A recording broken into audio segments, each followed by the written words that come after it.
이번 한 주 아침마다 만나고 또 이 시간 다시 만날 수 있어서 더 반갑습니다. 우리 옆에 계신 분들과 인사 나누겠습니다. 자주 만나니 더 두 배로 반갑습니다. 우리 인사 나누겠습니다. 근데 특별 새벽 기도 기간이면 늘 찾아오는 질문이 있습니다. 이번 주 금요 심야는 쉬어도 되지 않을까? 오늘 일찍 자고 내일 새벽에 제대로 가는 게 맞지 않을까?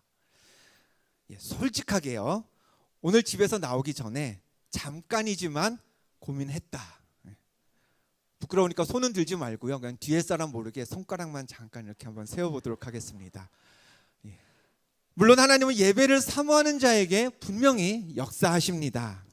그런데 사모하고 기대하는 자에게만 임하시는 건 아닌 줄 또 믿습니다. 요한복음 14장 18절 예수님이 말씀하셨죠. 내가 너희를 고아와 같이 버려두지 않으리니 너희에게로 오리라.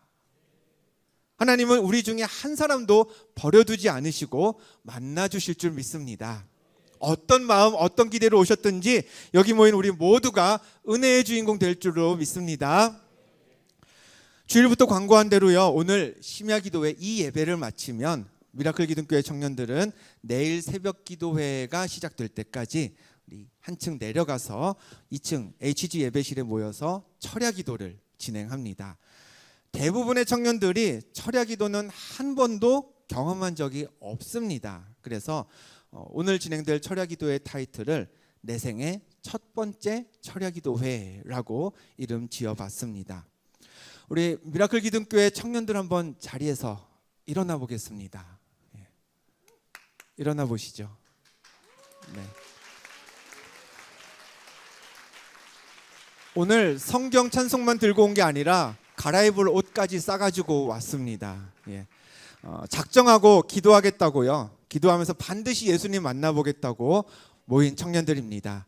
이 중에는요, 이제 밤새 기도하기 위해 오늘 미리 쉬려고 오늘 연차 쓰고 온 친구도 있고요. 내일 심지어 마라톤 대회를 신청해 놨는데 오늘 교회에서 철야를 한다니 밤새고 기도하고 내일 마라톤 하러 가는 청년도 있습니다.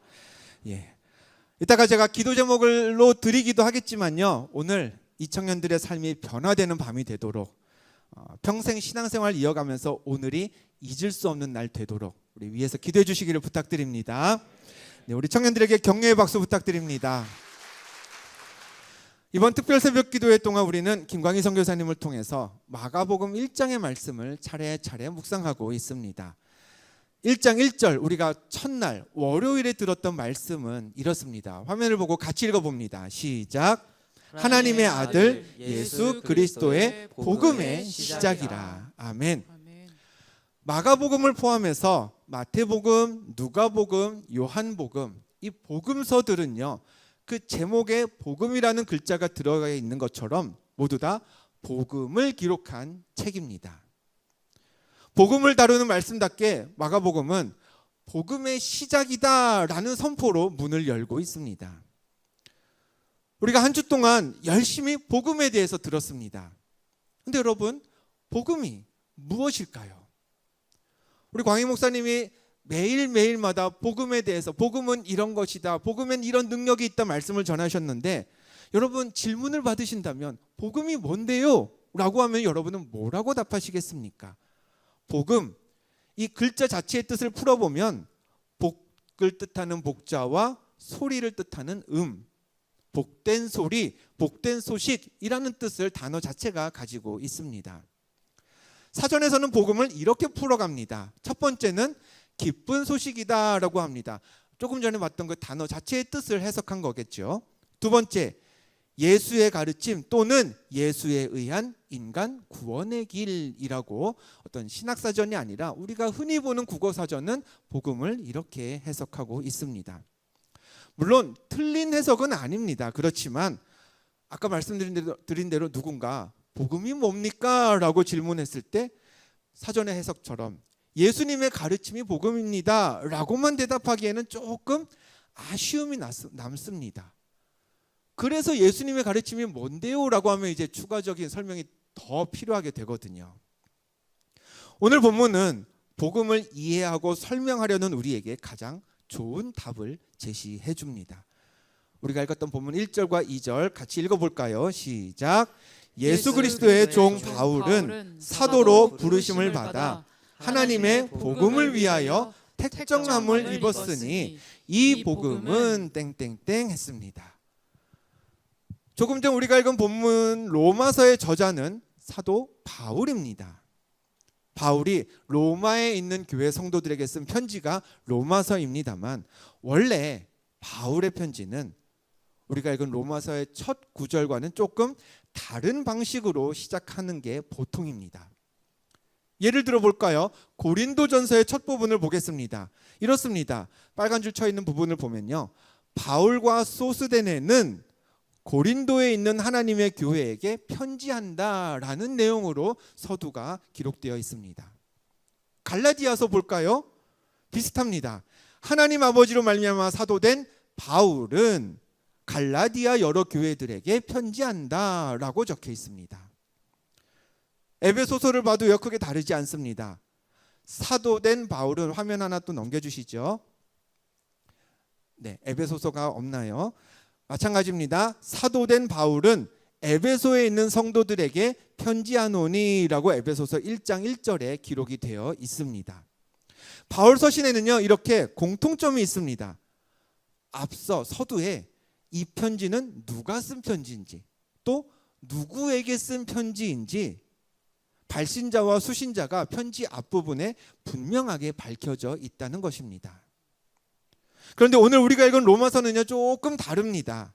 방금 보았던 본문 1절과 2절 우리 다시 한번 읽어볼까요? 같이 읽어봅니다. 시작. 예수 그리스도의 종 바울은 사도로 부르심을 받아 하나님의 복음을 위하여 택정함을 입었으니 이 복음은 이라고 했습니다. 발신자 보이시나요? 누가 편지를 썼대요? 바울이라고 써 있습니다. 예수 그리스도의 종 바울은 이라고 되어 있죠. 그런데 수신자가 없습니다.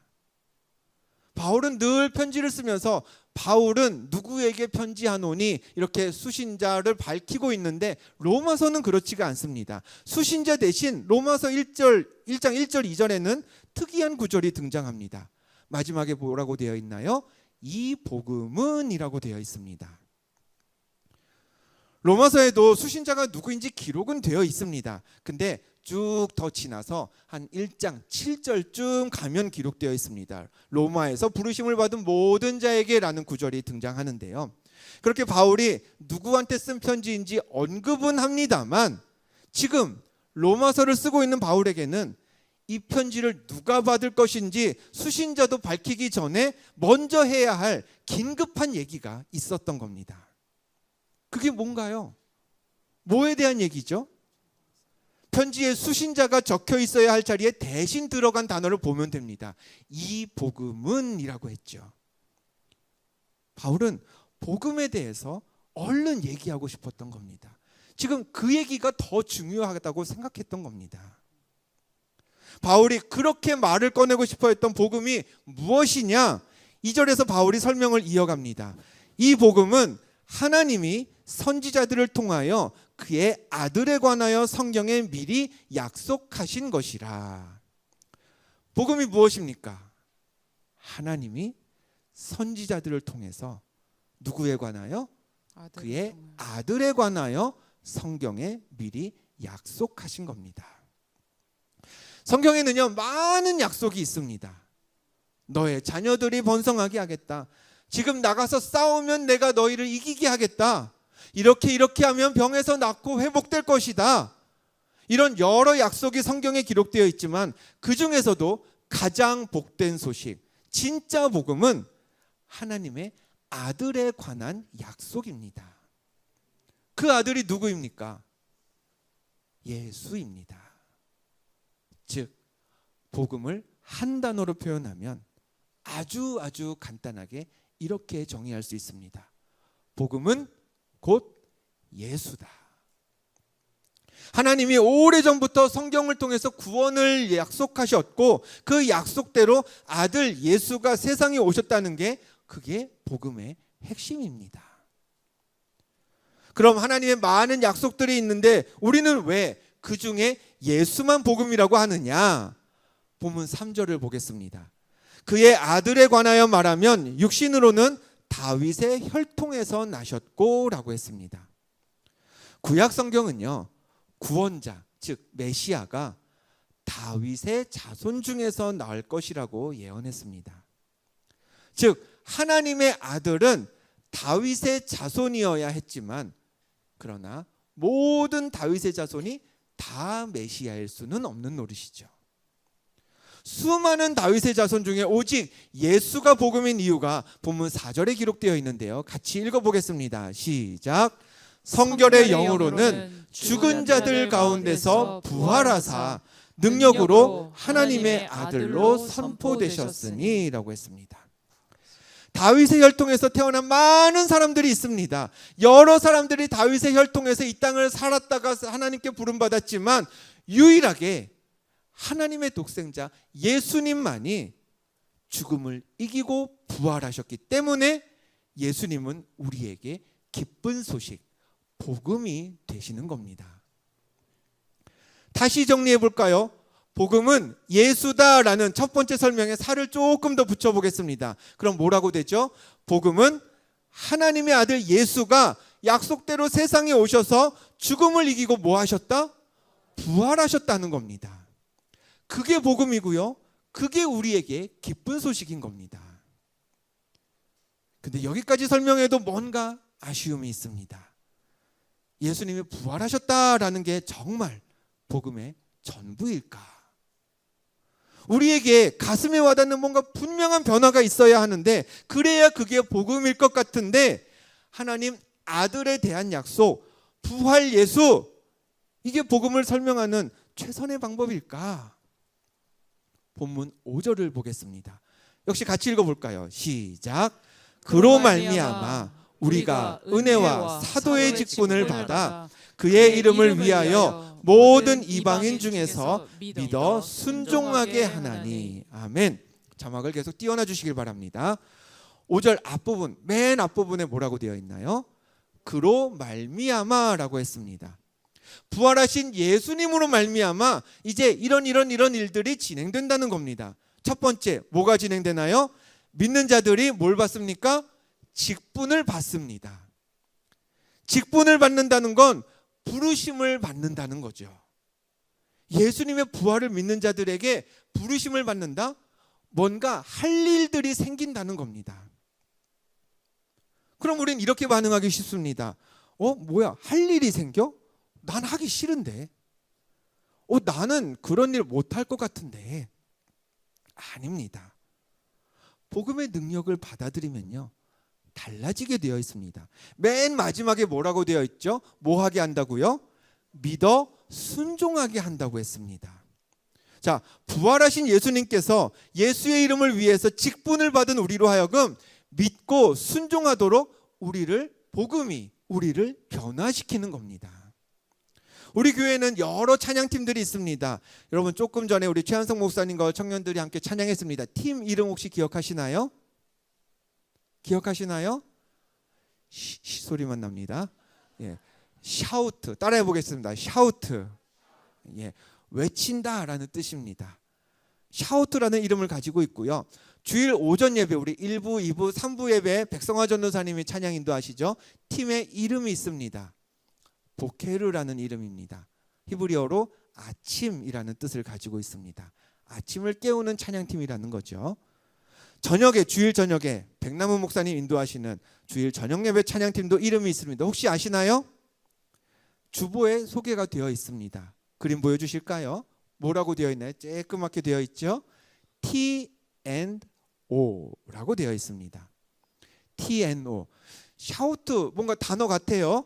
보케르, 잘은 모르지만 뭔가 뜻이 있어 보입니다. T&O, 갈피가 안 잡힙니다. 무슨 뜻일까요? Trust and obey. 뜻은 믿고 순종이라는 뜻입니다. Trust, 믿는다. Obey, 순종한다. 약자만 따서 T&O라고 찬양팀 이름이 지어졌습니다. 신앙생활에서 이 믿고 순종은 굉장히 중요합니다. 우리 천지창조의 순간을 생각해 볼까요? 하나님이 세상을 무엇으로 창조하셨습니까? 말씀으로 창조하셨습니다. 그래서 창세기 1장에는 이런 표현이 여러 차례 등장합니다. 뭐라고 했죠? 하나님이 이르시되. 하나님이 이르셨습니다. 말씀하셨습니다. 그럼 그 다음은 무슨 일이 뒤따라오나요? 말씀하신 대로 이루어져야죠. 그래서 창세기 1장에는 하나님이 이르시되 뿐만 아니라 이 표현도 똑같이 여러 번 등장합니다. 그대로 되니라. 예를 볼까요? 창세기 1장 9절 같이 읽어봅니다. 시작. 하나님이 이르시되 천하의 물이 한 곳으로 모이고 물이 묻히 드러나라 하시니 그대로 되니라. 아멘. 천지창조 내내 같은 패턴이 반복됩니다. 하나님이 말씀하시면 말씀하신 그 모든 것들은 다 그대로 되었습니다. 이게 하나님의 섭리입니다. 세상은 그 첫 출발부터, 성경은 그 첫 장부터 하나님이 말씀하시면 그대로 되는 게 아주 자연스러운 섭리라고 기록하고 있습니다. 그렇다면 그 섭리를 우리도 이 땅에서 이루며 살아야 하지 않겠습니까? 하나님 말씀하시는 것들이 그대로 되도록 하는 게 우리의 사명입니다. 그게 하나님 마음에 합한 자의 삶입니다. 어떻게 하면 그럼 하나님이 말씀하시는 대로 되게 할까요? 하나님이 우리를 부르실 때 믿고 순종하면 됩니다. 믿고 순종은요, 하나님의 뜻과 계획을 이루어가는 일입니다. 복음이 그렇습니다. 하나님의 아들 예수 그리스도가 죽음을 이기고 부활하셨습니다. 부활하신 예수가 우리에게 직분을 주셨습니다. 할 일들을 주셨습니다. 우린 부르심을 받은 거죠. 그러면 복음을 설명하는 마지막 퍼즐은 이렇게 되어야 합니다. 부활하신 예수님을 믿고 그 부르심에 순종하는 것이어야 하는 거죠. 믿고 순종까지 이어져야 우리에게 허락된 복음, 예수 그리스도가 진짜 복음일 수 있는 겁니다. 정리해 보겠습니다. 복음이란 무엇이냐? 첫 번째, 가장 심플하게 설명하면 뭐다? 예수다. 두 번째, 거기에 살을 조금 더 붙이면 예수는 예수인데 다윗의 혈통에 많은 사람들이 있는데 예수만 복음인 이유가 뭐다?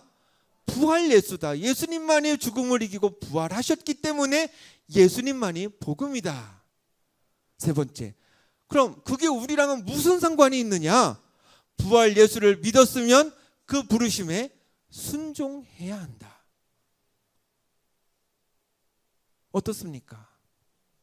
이 귀한 사실이 복음처럼 들리시나요? 아직도 지금도 도대체 그 복음이 나랑 무슨 상관인가 싶으시다면, 별로 복되지도 기쁘지도 않아 보이신다면 오늘 본문 7절 말씀을 주의 깊게 보시길 바랍니다.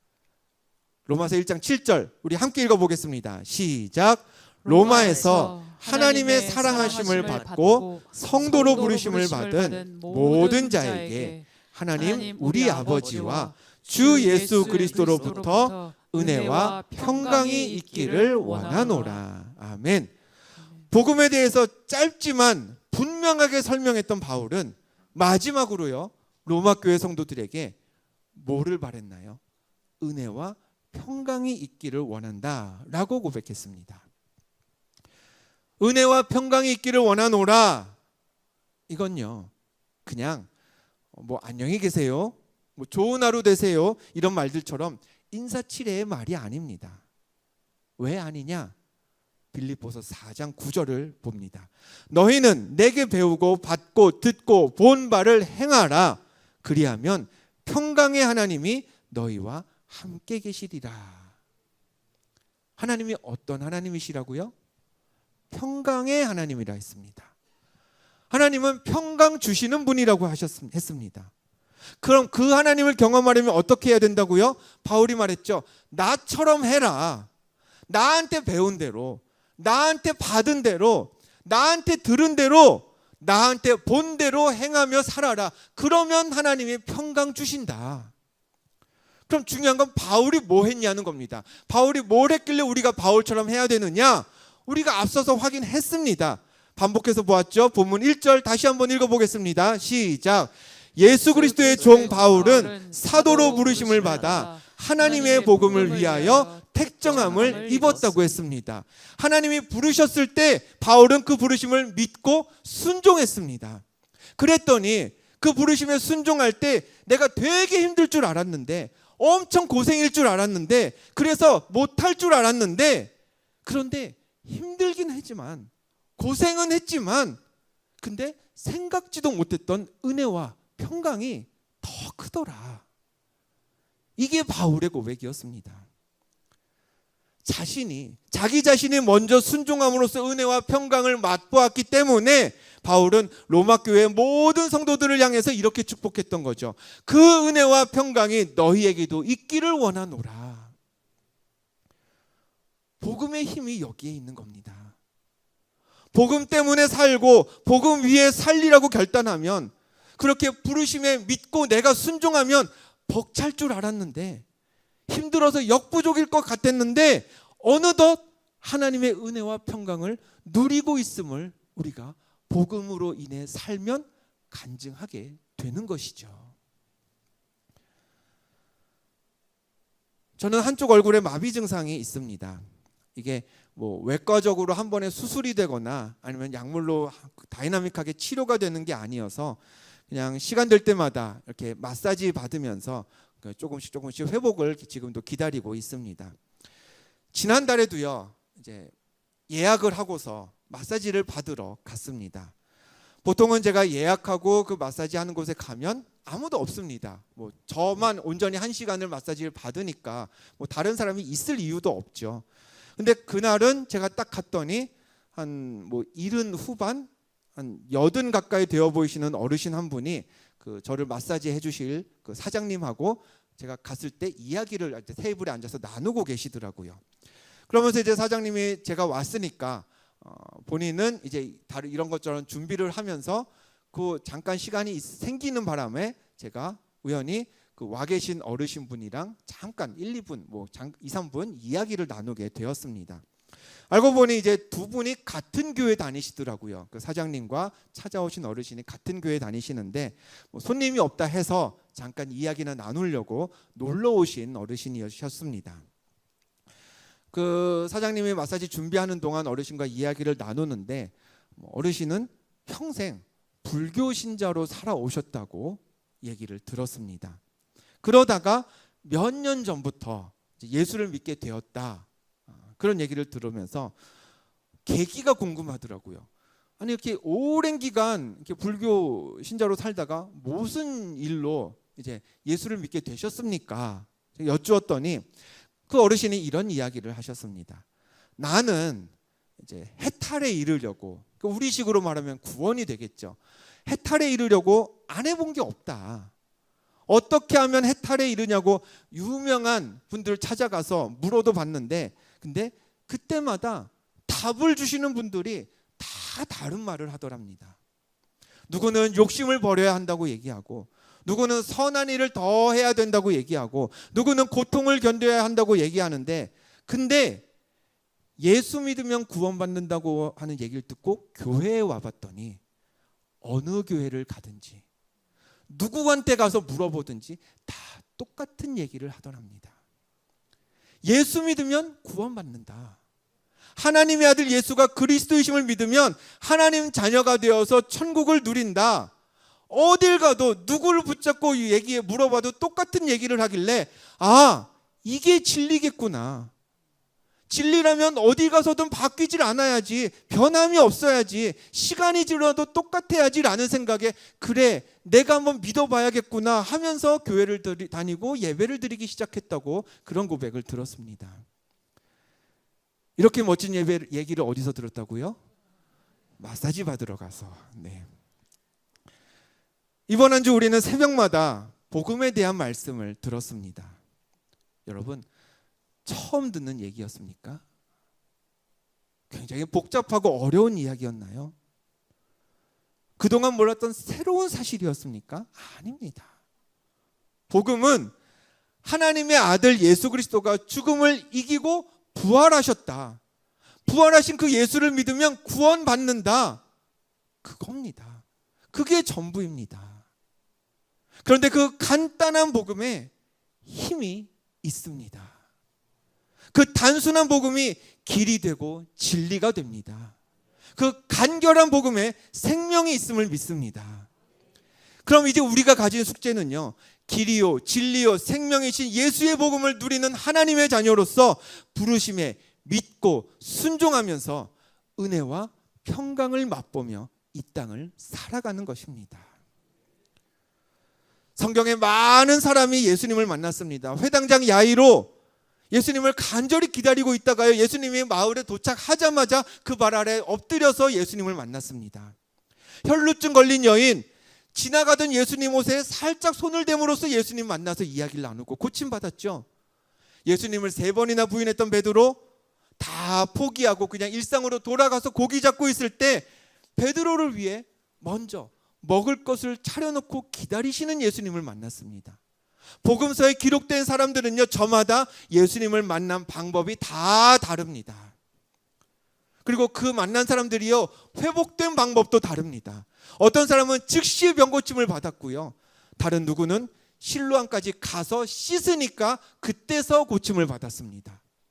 접촉 없이, 만난 것도 없이 그냥 말씀으로만 고침받은 사람도 있고요, 예수님이 손을 만져주시자 고침받은 사람도 있습니다. 예수님을 만난 방법도 다르고 고침받은 방법도 다르지만, 그러나 성경에 나타나는 모든 예수님을 만난 사람들에게는 공통점이 있습니다. 예수님을 만난 후에 은혜와 평강을 누렸다는 점입니다. 복음의 능력을 맛본 후에 그 복음의 능력으로 살아갔다는 점입니다. 우리는 한 주간 복음이 무엇인지 들었습니다. 복음이 진리임을 믿는 믿음이 우리 안에 있는 줄 믿습니다. 이제는 그럼 무슨 차례인가요? 복음을 따라 살아야 합니다. 부르심에 믿고 순종해야 한다는 겁니다. 그래서 참된 복음만이 줄 수 있는 그 은혜와 평강을 누리게 되시기를 주님의 이름으로 간절히 축원드립니다. 이제 찬양하고 기도하려고 합니다. 근데 여러분, 이걸 어떻게 할까요?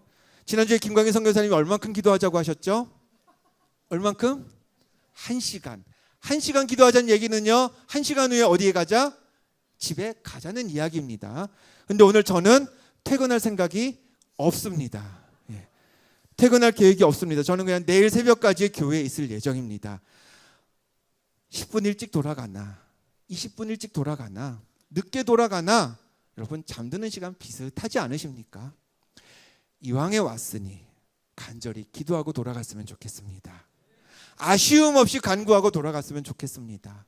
그래, 내 안에 은혜와 평강이 있겠구나, 내가 복음에 부르시면 순종하며 살아가면 은혜와 평강을 맛보며 살 수 있겠구나라는 확신을 얻고 돌아가시기를 주님의 이름으로 다시 한번 축복합니다.